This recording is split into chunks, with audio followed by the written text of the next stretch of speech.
We've been following that Titan submersible that vanished last Sunday. Of course, we learned that it was a catastrophic implosion. That happened in the North Atlantic, but we're going to turn our attention now to Dallas, Texas, and an interesting potential connection there, as those two places are far apart, but certainly close in a lot of people's minds. We're going to join now by Fox 4's Alex Boyer. Alex, tell us about this connection there between these two places.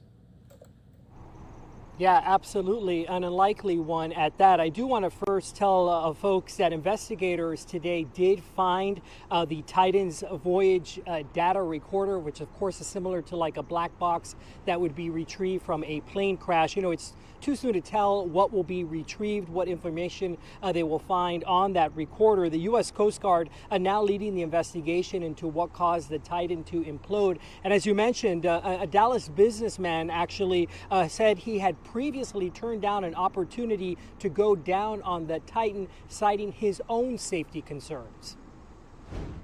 12,000 feet underwater near the wreckage of the ill-fated Titanic in the North Atlantic is where debris belonging to the Titan submersible was first found last Thursday. Investigators say they have mapped out the crash site, but don't know how long it will take to salvage the Titan. As a senior investigator, I have witnessed the personal impacts associated with these types of events. The U.S. Coast Guard's Marine Board of Investigation will work with authorities from Canada, the U.K., and France. All 5 people on board the Titan, operated by OceanGate Expeditions, were killed when it imploded. Support staff lost contact with the doomed submersible 1 hour and 45 minutes into its descent to see the Titanic on June 18th. Unfortunately, this operator, OceanGate, had a design and operating procedures that many of us were extremely concerned about, and even warned people not to participate in their expeditions.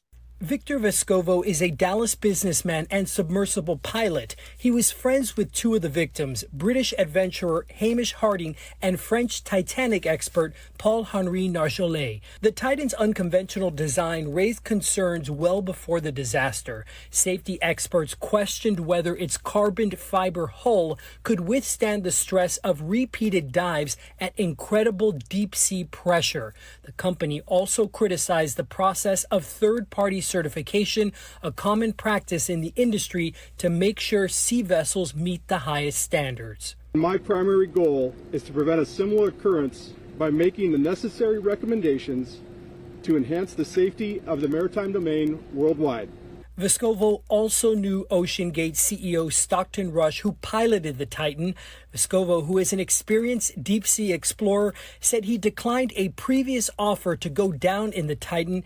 It operated in international waters far outside legal jurisdiction of the U.S. and other nations. Given the type of submersible they had and how it was being operated, it had been said many times by many of us in the community that we did feel that one day that something tragic like this could happen, and it did. Yeah, obviously it's not something that Victor was hoping would ultimately happen, but as he mentioned, it did. Now, the investigation, it's no telling at this point how long it will take to complete. Again, the Coast Guard is lead on this, but there are also agencies from other countries assisting in this as well. The Coast Guard board, interestingly enough, can ultimately make recommendations to prosecutors on whether or not to pursue any civil or criminal penalties.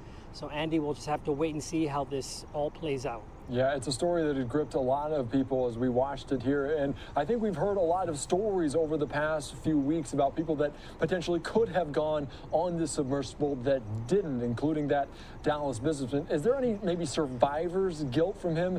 And potentially will he go down in deep depths of the ocean again after this tragedy?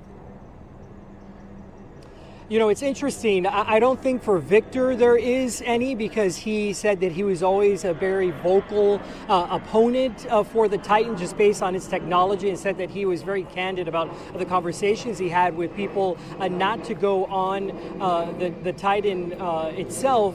Sadly, again, he did have 2 of his good friends pass away from that. But he tells me in the conversation I had with him that, ultimately what he'd like people to know about them is that they were adventurers. They knew the risks, and ultimately they decided that they were willing to take those risks in order to go down there and potentially get to see the Titanic, and in doing so did lose their lives. But it's interesting, we did hear today reports from the wife of the two Pakistani men, father and son, who had gone down.